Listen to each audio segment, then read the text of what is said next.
দেখো, অপারেটরের পরে আমাদের আসে হচ্ছে গ্রেডিয়েন্ট। গ্রেডিয়েন্ট কি?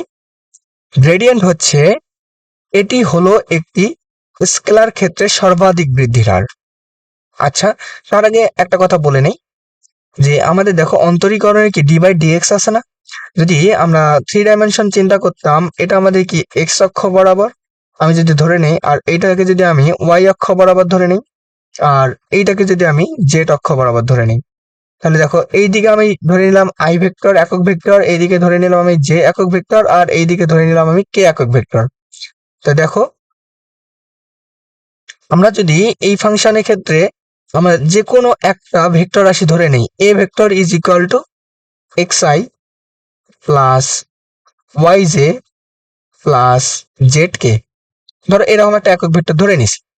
ধরো এই একক ভেক্টরকে যদি আমি ডিফারেন্সিয়েশন করি, ধরো প্রতিটার ক্ষেত্রে এক্স এর অনুযায়ী যদি আমি বা ওয়াই এর অনুযায়ী বা জেড এর অনুযায়ী ডিফারেন্সিয়েশন করি, তাহলে আমরা কিন্তু এটাকে এভাবেও বলতে পারি। দেখো, ঠিক যেরকম আমাদের ন্যাবলার মানটা আছে না প্রতিটি অংশের ক্ষেত্রে, তো আমরা নর্মালি যদি আমি এটা বলি যে 3 ডাইমেনশনের ক্ষেত্রে d by d x i plus d by d y j plus d by d z k. আচ্ছা, তাহলে এই জিনিসটা দেখো, এখানে কি আই অক্ষ বরাবর আমাদের ডিফারেন্সিয়েশন এক্স এর সাপেক্ষে, জে অক্ষ বরাবর আমাদের ডিফারেন্সিয়েশন ওয়াই এক্স সাপেক্ষে, আর কে অক্ষ বরাবর আমাদের হচ্ছে ডিফারেন্সিয়েশন অর্থাৎ আই একক ভেক্টরকে, আর হচ্ছে জে একক ভেক্টর আমাদের হচ্ছে কে একক ভেক্টর। তো এই ক্ষেত্রে দেখো, এই ক্ষেত্রে আমাদের ডি বাই ডিএক্স দ্বারা হচ্ছে আমাদের কোনো কিছুকে অন্তরীকরণ বোঝাচ্ছে, মানে ডিফারেন্সিয়াল করা বোঝাচ্ছে। তাহলে এই জিনিসটাকে যদি আমি del by del x i plus del by del y j plus del by del z k লিখি, এই জিনিসটাকে বলা হয় হচ্ছে আমাদের আংশিক ডিফারেন্সিয়েশন, অর্থাৎ আমাদের পার্শিয়াল ডিফারেন্সিয়েশন বলা হয়, পার্শিয়াল। আচ্ছা, ডেল বাই ডেল দ্বারা আমাদের পার্শিয়াল ডিফারেন্সিয়েশন বোঝায়। গ্রেডিয়েন্টটা হচ্ছে, এটি হলো কোনো স্কেলার ক্ষেত্রে সর্বাধিক বৃদ্ধির হার, একে স্কেলার অপেক্ষকও বলে। এটি একটি ভেক্টর রাশি। দেখো, অর্থাৎ এটি কোনো স্কেলার ক্ষেত্রে ঢালকে নির্দেশ করে। ধরো আমি যে কোনো একটা যদি একটা ধরো স্কেলার রাশি নিলাম, x plus y plus z, ধরো এরকম একটা স্কেলার রাশি নিছি, কারণ এই স্কেলার রাশিটার আমাদের সর্বাধিক বৃদ্ধির হার নির্ণয় করবো, অর্থাৎ এটার একটা ঢালগত অনুযায়ী এই রাশিটার আমাদের বৃদ্ধি কি রকম হয় সেই জিনিসটাকে আমরা নির্ণয় করব। সেটার জন্য কি করতে হবে, এর আমাদের গ্রেডিয়েন্ট লাগবে, অর্থাৎ স্কেলার এই রাশিটার গ্রেডিয়েন্ট বের করতে হবে। গ্রেডিয়েন্ট আমরা কিভাবে বের করব, আমাদের যে ভেক্টর অপারেটর ছিল না, সেই ভেক্টর অপারেটরের সাথে যদি আমি এই স্কেলার রাশির গুণন করি, যদি ভেক্টর অপারেটরের সাথে এই স্কেলার রাশির গুণন করি, তাহলে যে মানটা পাবো সেই মানটাই হচ্ছে আমাদের এই স্কেলার রাশির গ্রেডিয়েন্ট। আচ্ছা, কিভাবে সেটা বের করব? এই দেখো, একটা স্কেলার রাশি x plus y plus z, তাহলে এইটার গ্রেডিয়েন্ট আমরা কিভাবে বের করব? যে দেখো, ন্যাবলা আর এই দুটা রাশির আমাদের গুণন করতে হবে। ন্যাবলা মানে কি আমরা জানি, del by del x i plus del by del y j plus del by del z k, এটা হচ্ছে ন্যাবলা। আর গুণন হচ্ছে আমাদের কি, a x plus y plus z. বোঝা গেছে? আচ্ছা, তো দেখো, প্রতি ক্ষেত্রে আমাদের এইটা দ্বারা একবার এইটাকে ডিফারেন্সিয়েশন, তো আমরা এটাকে এভাবে করতে পারি। এইটাকে যদি সামনে নেই, নিয়ে আমি যদি del by del x x plus y plus z del by del y x plus y plus z, দেখো এইটার আমাদের ডিফারেন্সিয়েশন কি, এটা আংশিক ডিফারেন্সিয়েশন না? তাহলে আমাদের আইটাকে এখানে লিখলাম, লিখে দেখো এক্স কে ডিফারেন্সিয়েশন করলে আমাদের কত হয়, 1 হয়। আর বাকি যে ওয়াই কে তো এক্স দ্বারা ডিফারেন্সিয়েশন করা যাবে না, অর্থাৎ এটা তখন কনস্ট্যান্ট, এটা তখন কনস্ট্যান্ট, তাহলে এটা আমাদের 0, এটাও 0। আচ্ছা, এটা আমার বলা হয়নি, তাহলে এটা কিভাবে আসে সেটা আমি বলে দিচ্ছি একটু। দেখো, ডিফারেন্সিয়েশনটা আমাদের কিভাবে করতে হয়। ধরো এক্স একটা ফাংশন আছে, মানে x to the power N একটা আমাদের ফাংশন আছে, সেই ফাংশনকে আমাদের এক্স এর সাপেক্ষে ডিফারেন্সিয়েশন করব। অর্থাৎ আমরা যদি এটাকে করি এভাবে, d by d x x to the power n, এটা ডিফারেন্সিয়েশন কি হবে, এটা ডিফারেন্সিয়েশন হবে এই যে মাথার এনটা আছে না, এনটার সামনে চলে আসবে, আর এক্সটা হবে এক্স এর এন পাওয়ারটা হবে -1, n-1। বোঝা গেছে? এটা ডিফারেন্সিয়েশনের আমাদের যে বেসিক জিনিসটা যেটা। ধরো আমার এরকম দেওয়া আছে x⁵5, এর ডিফারেন্সিয়েশন কি হবে? এর ডিফারেন্সিয়েশন হচ্ছে d/dx, অর্থাৎ এক্স এর সাপেক্ষে কিন্তু। তাহলে এক্স এর সাপেক্ষে কি হবে? 5টা সামনে দিয়ে x⁵5 - 1 is equal two 5x⁴। এটা হচ্ছে আমাদের x⁵5 এর ডিফারেন্সিয়েশন। আর দেখো, আমি যে ইন্টিগ্রেশনের কথাটা বলছিলাম, ইন্টিগ্রেশনটা কি হবে? ঠিক সেম ভাবে যদি আমি x⁴n কে ইন্টিগ্রেশন করি, ইন্টিগ্রেশন করলে আমাদের কি হবে? এই এনটা আছে না, দেখো x⁴ এই এন এর সাথে আমাদের এক যোগ হবে, যোগ হয়ে উপরে যা আছে পাওয়ারটা, উপরে সেই পাওয়ারটা নিচে ভাগ হবে, n+1 হবে, প্লাস আমাদের একটা কনস্ট্যান্ট আসবে। এই ডিটেলস আমরা পরবর্তীতে অন্তরীকরণ যুগজীকরণ অধ্যায়ে ভালো করে শিখবো। শুধু এই জিনিসটা জানলে আপাতত আমাদের হবে যে x⁴n কে আমাদের যদি ইন্টিগ্রেশন করি, তাহলে সেটার ব্যাপারটা কি হবে? এক্স এর পাওয়ার হবে n+1, আর ওইটার সাথে আমাদের ভাগ হবে n+1, আর ডিফারেন্সিয়েশনে গুণন হয়েছিল পাওয়ারটা পুরাটাই। ধরো আমি যদি x⁵5 এর ইন্টিগ্রেশন করতাম dx, এটা কি হতো আমাদের? x⁵5 + 1, নিচে হতো কি আমাদের 5 + 1 ইজ ইকুয়াল, প্লাস হচ্ছে আমাদের c, এখানে আমাদের হচ্ছে x⁴6/6 + c। এটা হচ্ছে আমাদের ইন্টিগ্রেশনের সিস্টেমটা। এইদিকে আর আমাদের বেশি দূর যাওয়ার দরকার নেই, তো এইটুকু শুধু আমাদের জানলেই হয়ে যাবে। তো দেখো, এই x দ্বারা আমাদের কেবল x কে ডিফারেন্সিয়েশন করা যাচ্ছে, কিন্তু এই যে ওয়াই কে আর জেড কে ডিফারেন্সিয়েশন করা যাচ্ছে না, করলে 0 হয়। কিন্তু কিভাবে? দেখো, আমি যদি এই কাজটা এখানে করতাম, দেখো তো, যে আমি যদি d/dx এর যদি আমি এখানে 5 এর ডিফারেন্সিয়েশন করতাম, কি হতো? এই 5 মানে কি? আমি কি এইটাকে এভাবে বলতে পারতাম না, dx 5 ইন্টু x⁴0, একই তো না? x⁴0 মানে 1। আচ্ছা, 5টাকে সামনে লিখলাম, লিখে আমাদের কি থাকে? d/dx x⁴0। আচ্ছা, তাহলে ব্যাপারটা আমাদের কি দাঁড়াচ্ছে? দেখো, 5 ইন্টু এটা ডিফারেন্সিয়েশন কি আমাদের? এইটুকু ডিফারেন্সিয়েশন হচ্ছে কি, জিরোটা সামনে চলে আসবে, জিরোটা সামনে চলে আসবে, তারপর কি x⁴0 - 1। তাহলে কোনো কিছুর সামনে জিরো গুণন মানে কি পুরাটাই জিরো না? পুরাটাই তো জিরো। সেজন্য দেখো, আমি এখান থেকে বলতে পারি কোনো একটা কনস্ট্যান্ট ভ্যালুর ডিফারেন্সিয়েশন হচ্ছে আমাদের জিরো, যে কোনো কনস্ট্যান্ট। যদি d/dx পৃথিবী ইজ ইকুয়াল টু 0, যদি না নিচের যে ফাংশনটা আছে সেই ফাংশন ব্যতীত অন্য কোনো ফাংশন থাকে, তখনই আমি বলতে পারবো সেটার মান 0। তো যদি এই এক্স এর জায়গায় এক্স এর ফাংশন থাকতো, 5x থাকতো, তাহলে কিন্তু অন্য ঘটনা ঘটে যেত। আচ্ছা, তাহলে আমরা এইটুকু মিশাই। তো দেখো, এইখানে আমাদের কি হয়? জে ক্যাপ d/dy দ্বারা আমাদের কি শুধু y কে ডিফারেন্সিয়েশন হবে, আর বাকিগুলো সব 0, মানে কি 0 + 1 + 0 প্লাস সেম ভাবে কে ক্যাপ 0 + 0 + 1। আচ্ছা, তাহলে আমাদের কি থাকে? i + j + k। দেখো, এটা আমাদের কি একটা ভেক্টর রাশি না? কারণ কি, আমাদের i j কে প্রত্যেকটা একক ভেক্টর আমাদের। তার মানে আমাদের গ্রেডিয়েন্ট অফ এ কি পাইছি? আমি গ্রেডিয়েন্ট অফ এ পাইছি হচ্ছে একটা ভেক্টর রাশি। এই জন্য আমরা বলতে পারি গ্রেডিয়েন্ট হচ্ছে কোন স্কেলার ক্ষেত্রে সর্বাধিক বৃদ্ধির হার, এবং সেটি ভেক্টর রাশি। এটা আচ্ছা, গ্রেডিয়েন্ট আমাদের কিসের ক্ষেত্রে কাজ করে? সেটা আমাদের কিন্তু স্কেলার রাশির ক্ষেত্রে কাজ করে। আচ্ছা, এর পরবর্তীতে আমরা যাই। এর পরবর্তী যে ব্যাপারটা, সেটা হচ্ছে আমাদের ডাইভারজেন্স। দেখো, ডাইভারজেন্স কি? ডাইভারজেন্স এটি দ্বারা কোনো ভেক্টর ক্ষেত্রের কোনো বিন্দুতে ফ্লাক্সের প্রকৃতি বা বহি ও অন্ত জিনিস জানা যায়। অর্থাৎ কোনো কিছু ভিতরে প্রবেশ করতেছে না, বাহির থেকে বাইরে বের হয়ে আসতেছে, সেই জিনিসটা আমরা খুব সহজে জানতে পারবো ডাইভারজেন্স দ্বারা। অর্থাৎ বহি মানে কি আমাদের বাইরে বের হওয়া আসা, মানে কি আমাদের পজিটিভ, আর ভিতরে যাওয়া মানে কি নেগেটিভ। আচ্ছা, এই জিনিসটা আমরা ধীরে ধীরে জানবো আর কি। এটি একটি ভেক্টর ক্ষেত্রের সাথে ভেক্টর অপারেটরের ডট গুণন।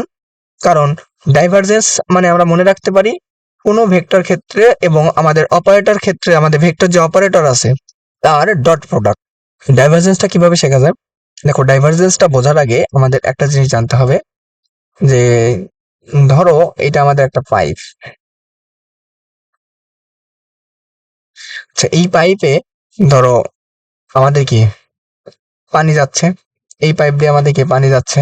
আচ্ছা, এই পাইপ দিয়ে যদি পানি যায়, ধরো তো পাইপ দিয়ে পানি যাওয়ার পথে কোনো একটা জায়গায় গিয়ে আমাদের পাইপটা এরকম সরু হয়ে গেছে। সরু হয়ে যাওয়া মানে কি? সরু হয়ে যাওয়া মানে দেখো তো, আমাদের এই পানিগুলার কি এই দিকে আমাদের কি ভিতরে প্রবেশ করবে না? ভিতরে তো প্রবেশ করবে। সব পানি এইদিকে ভিতরে প্রবেশ করে তারপরে কি এইদিকে সবগুলা একটু উচ্চ বেগে কি বের হয়ে আসা শুরু করবে না? করবে কিনা? আচ্ছা, দেখো ঠিক এই পজিশনটাতে দেখো, এই পজিশনটাতে কি ঘটছে?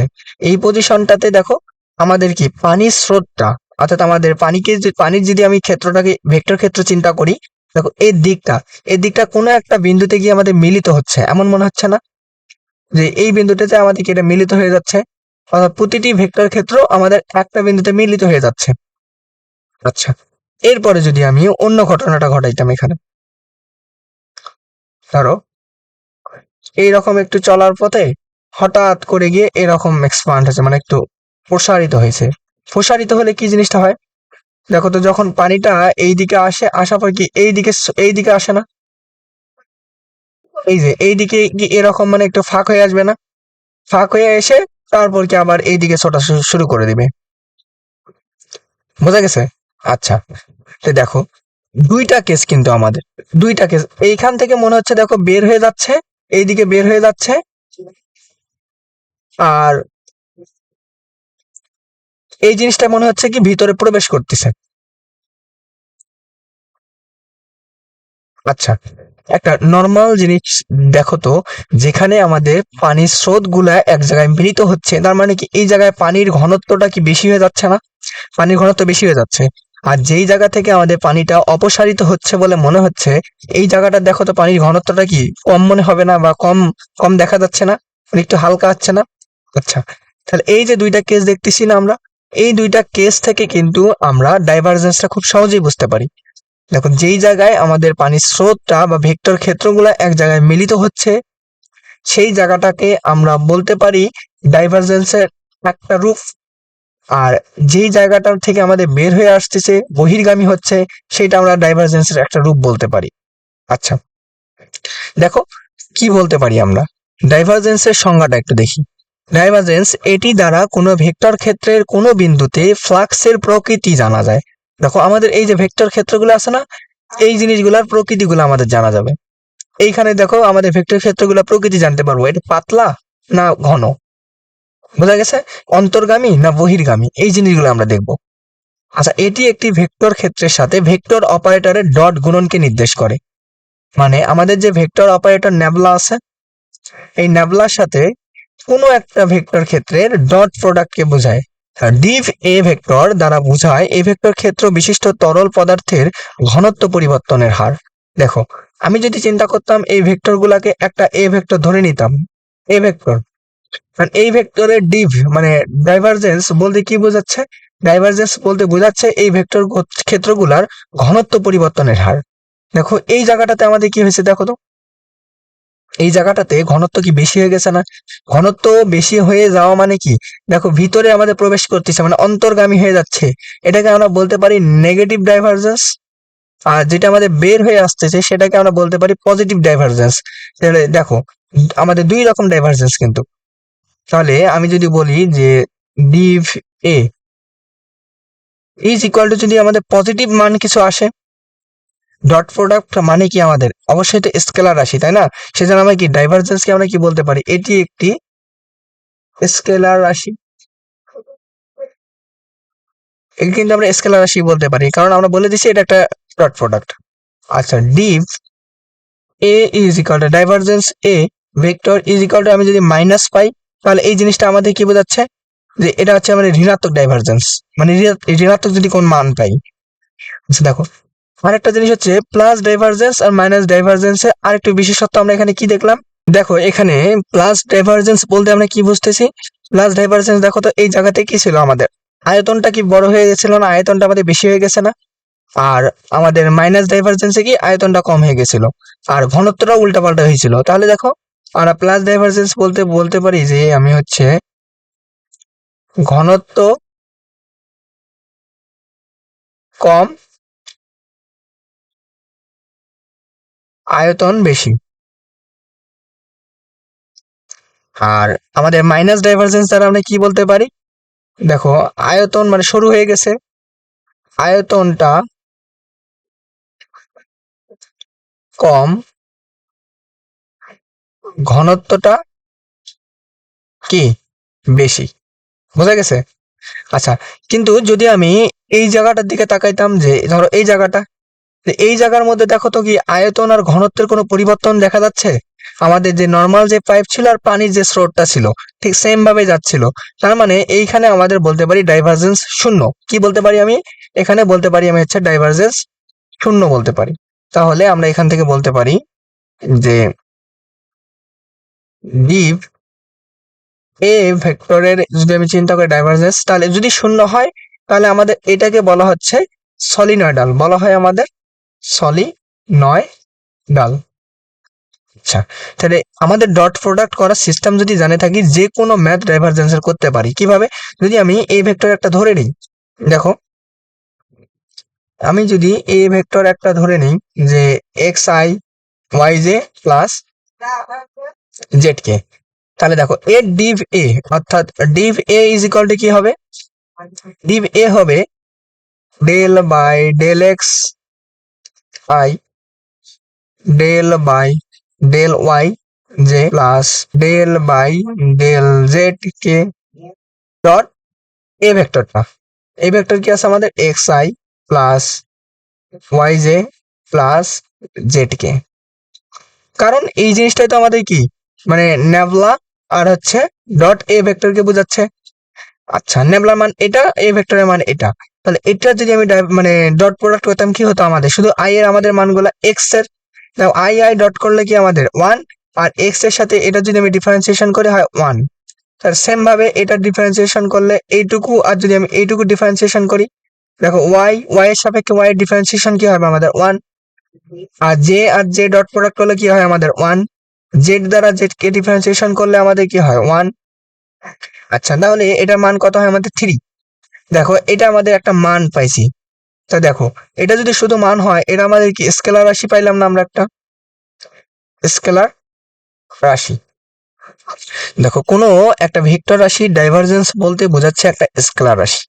কিভাবে বের করতে হবে? যে কোনো একটা ভেক্টর রাশি দেওয়া থাকবে, সেই ভেক্টর রাশিকে ন্যাবলার সাহায্যে আমরা পার্শিয়াল ডিফারেন্সিয়েশন করব প্রতিটি অংশকে। প্রতিটি অংশকে যদি পার্শিয়াল ডিফারেন্সিয়েশন করি, যেটা পাবো ওটা হচ্ছে ওই ভেক্টরের ডাইভারজেন্স। আর ডাইভারজেন্স দ্বারা ওই ভেক্টর ক্ষেত্রটা বা তরল পদার্থের আমাদের ঘনত্বের পরিবর্তনের হার বোঝায়। বোঝা গেছে?